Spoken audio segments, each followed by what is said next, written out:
मेरी डिमांड आपसे है कि आप 6 घंटे का एक चैलेंज लो कि अगले 25 दिन तक 8 चैप्टर अप्रोक्सीमेटली आपके मैथ में आने वाले हैं। साइंस में 2 फिजिक्स के, 2 केमिस्ट्री के, 2 बायोलॉजी के। अब 6 घंटे में आपको सारे सब्जेक्ट मैनेज करने हैं, तो एक दिन में आप 3 से 4 सब्जेक्ट पढ़ सकते हैं। तो यार क्लास 10th के बोर्ड एग्जामिनेशन से पहले हमें एक बार फेज मिलता है अपने आप को सुधारने का, that is called half yearly examination in class 10th, जहां पर हमें मौका मिलता है कि हम अपने आप को सुधारें, हम अपनी पढ़ाई को एक बार फिर से स्टार्ट करें और अपने आप को इवेल्युएट करें।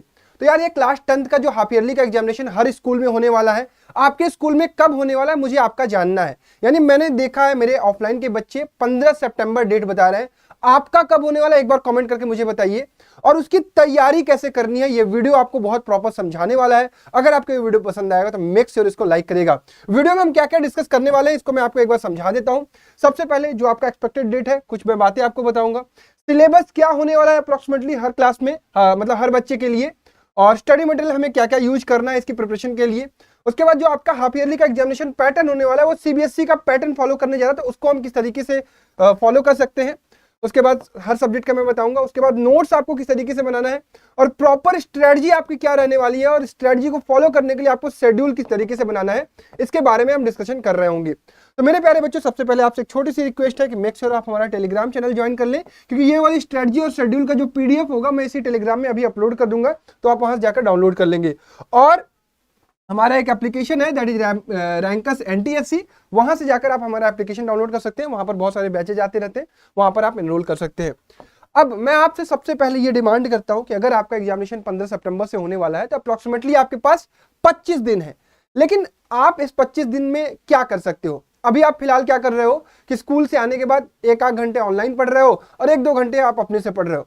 मेरी डिमांड आपसे है कि आप 6 घंटे का एक चैलेंज लो कि अगले 25 दिन तक आप डेली सेल्फ स्टडी 6 घंटे करने जा रहे हो। और अगर आप ये स्टार्ट करते हो और अगले 25 दिन तक कॉन्टिन्यूअस काम करते हो इस चीज पर, अगर आपकी परफॉर्मेंस अभी 60 to 65% है, डेफिनेटली आप 85-90 तक पहुंच सकते हो। अगर आप 70% पर लाई कर रहे हो तो आप डेफिनेटली 95% तक पहुंच सकते हो। यानी आप अपने अंदर अगर इंक्रीमेंट लाना चाहते हो तो आपको कंसिस्टेंट बनना पड़ेगा और आपको ये छोटा सा चैलेंज लेना पड़ेगा कि आप डेली अगले 25 दिन तक 6 घंटे पढ़ने जा रहे हो। कमेंट बॉक्स में लिखो कि आप चैलेंज एक्सेप्ट कर रहे हो, चैलेंज एक्सेप्टेड। ठीक है, अब इस काम को करने के लिए आपको बहुत सारी चीजें समझनी होंगी कि आपका पहले सिलेबस क्या होने वाला है। इस स्ट्रेटजी में मैं आपको बता दूं कि स्ट्रेटजी क्या रहने वाली है। स्ट्रेटजी आपका कुछ इस तरीके से रहने वाला है कि सबसे पहले आपको लिखना है कि आपका सिलेबस क्या है। आपके जो हाफ ईयरली एग्जामिनेशन में चीजें पूछी जाने वाली है, मैथ में क्या पूछे जाने वाला है, फिर साइंस में क्या पूछे जाने वाला है, एसएसटी में क्या पूछा जाने वाला है, इंग्लिश में क्या पूछा जाने वाला है, हिंदी में क्या पूछा जाने वाला है। एक कॉपी बनाइए पतली सी, उसमें हर सब्जेक्ट का सिलेबस लिखिए जो हाफ ईयरली में पूछा जाने वाला है। साथ ही साथ डेट लिखिए कि ये पेपर आपका कब होने वाला है। उसके बाद मैं आपसे एक छोटी सी डिमांड करता हूं कि आप अपने गोल्स बनाना अभी से शुरू करिए। हाफ ईयरली में आप अपना टारगेट लिखिए कि आपको कितना परसेंटेज स्कोर करना है, 95%, 85%, 75%। आपको जितना लगता है उससे थोड़ा सा ज्यादा एक्सपेक्टेड आप लिखिए कि मुझे इतना परसेंटेज स्कोर करना है अपने हाफ ईयरली में, तभी तो आप उसके लिए मेहनत करना शुरू करेंगे। अब स्ट्रेटजी और सिलेबस और टारगेट लिखने के बाद आपको अरेंज करना पड़ेगा कि आपका स्टडी मटेरियल क्या होगा। जैसे मैं आपको बताने वाला हूं कि आप एनसीईआरटी तो करेंगे ही करेंगे, इसके साथ ही साथ कोई क्वेश्चन बैंक या फिर कोई साइड बुक आपके पास होगी तो उसको आप यूज करने वाले हैं। तो कौन सी चीजें आपको यूज करने वाले मैं डिटेल में अभी आगे बताने वाला हूं। उसके बाद आपको अपना शेड्यूल बनाना पड़ेगा और इस शेड्यूल को आप फॉलो कर सकते हैं जो कि मैं आपको एक्सप्लेन करने वाला हूं।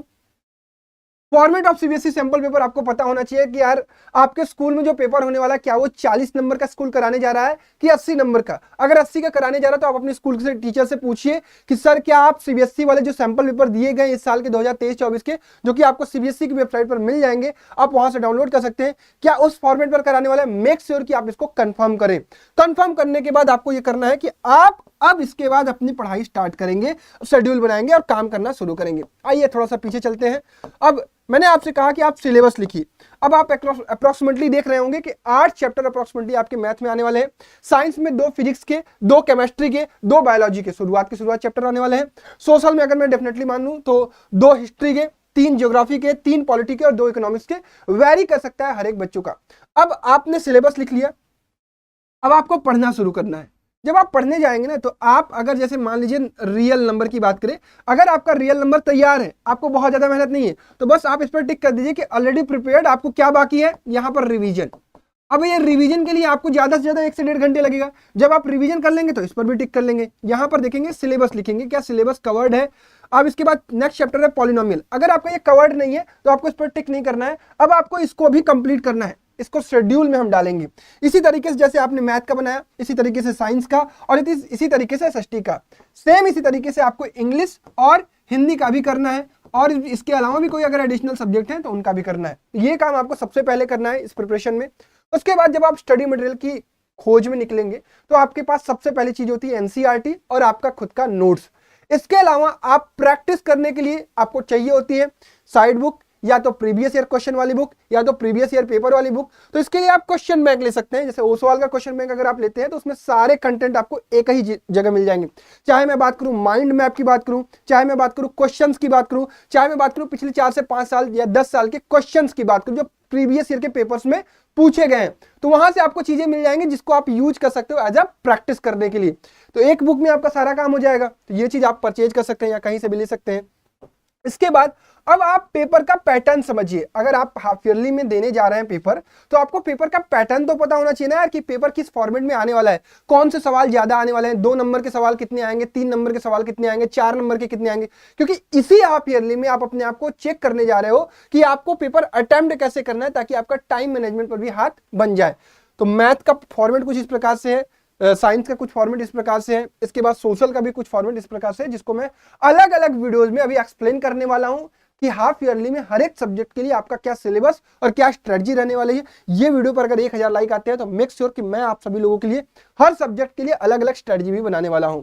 अब इसके बाद अगर मैं बात करूं नोट्स की, तो नोट्स बहुत सारे बच्चे जो स्कूल से शुरू से पढ़ाई ढंग से कर रहे होंगे उन्होंने अपना खुद का नोट्स बनाया होगा। अगर आपने नहीं बनाया होगा तो आप इंटरनेट पर सर्च कर सकते हो, ढेर सारे भैया दीदी नोट्स आपको प्रोवाइड करते हैं। अगर वो आपको नोट्स यूजफुल लगते हैं तो मेक श्योर उसको डाउनलोड करिए, प्रिंट कराइए। प्रिंट कराने के बाद जब आप स्टडी कर रहे हैं तो उसको अपने अकॉर्डिंगली बना लीजिए और उसको यूज करिए, ठीक है। इसके बाद स्ट्रेटजी तो आपको मैंने बता ही दी कि इसी स्ट्रेटजी को आपको फॉलो करना है। अब शेड्यूल आपको क्या बनाना है, देखिए शेड्यूल बनाने के लिए मैंने आपसे सबसे पहले यही डिमांड की है कि आपको डेली 6 घंटे पढ़ाई करनी है। अब 6 घंटे में आपको सारे सब्जेक्ट मैनेज करने हैं, तो एक दिन में आप 3 से 4 सब्जेक्ट पढ़ सकते हैं। आपको 6 के 6 या 5 के 5 सब्जेक्ट नहीं पढ़ने हैं। जैसे मैंने एक स्ट्रेटजी बनाई है कि अगर मान लीजिए मंडे आज, तो 1.5 घंटे में मैथ की पढ़ाई करूंगा, 1.5 घंटे में फिजिक्स की पढ़ाई करूंगा, 2 घंटे में सोशल साइंस, क्योंकि सोशल साइंस का सिलेबस थोड़ा ब्रॉड होता है, और 1 घंटे इंग्लिश। अब इंग्लिश एक दिन इंग्लिश 1 घंटे, एक दिन हिंदी 1 घंटे, एक दिन इंग्लिश, एक दिन हिंदी, एक दिन इंग्लिश, एक दिन हिंदी, ठीक है। इस तरीके से मंडे को math physics social science, Tuesday को math chemistry social science, Wednesday को math bio social science, Thursday को math physics social science, Friday को chemistry bio social science, Saturday को केमिस्ट्री फिजिक्स बायो, और संडे को आप रिवीजन सैंपल पेपर आपके पास जो किताब अवेलेबल है प्रीवियस ईयर क्वेश्चंस वहां से अटेम्प्ट करिए। अब इन सब काम करने का आप एक फॉर्मेट बनाइए कि आप चीजों को स्टार्ट कर रहे हो। ये नहीं कि केवल आपने सिलेबस देखा, स्टडी देखी, शेड्यूल देखा और बस देख के सब बना के 1-2 दिन काम करके रुक गए। आपको कंसिस्टेंट रहना पड़ेगा, रोज काम करना पड़ेगा, अपना जो भी सिलेबस है उसको कंप्लीट करना पड़ेगा, सारे क्वेश्चंस अटेम्प्ट करने पड़ेंगे, सारे जिस तरीके के बोर्ड्स पूछता है उस तरीके के सवाल लगाने पड़ेंगे, एनसीईआरटी आपकी कंप्लीट होनी चाहिए। तो अगर आप डेली काम करोगे तो आपकी ये सारी चीजें कंप्लीट भी हो जाएंगी और हाफ ईयरली में आपका जितना टारगेट है वो अचीव भी होगा, लेकिन उसके लिए काम तो करना पड़ेगा ना, ठीक है। चलो दैट्स ऑल। तो ये स्ट्रेटजी आप अपनाने जा रहे हो अपने हाफ ईयरली के एग्जामिनेशन के लिए। मैं उम्मीद करता हूं कि आप इस हाफ ईयरली में बहुत अच्छा स्कोर करने जा रहे हो, जिसकी वजह से आप बोर्ड में और बेटर करोगे, ठीक है। That's all from my side, thank you so much, bye bye, जय हिंद।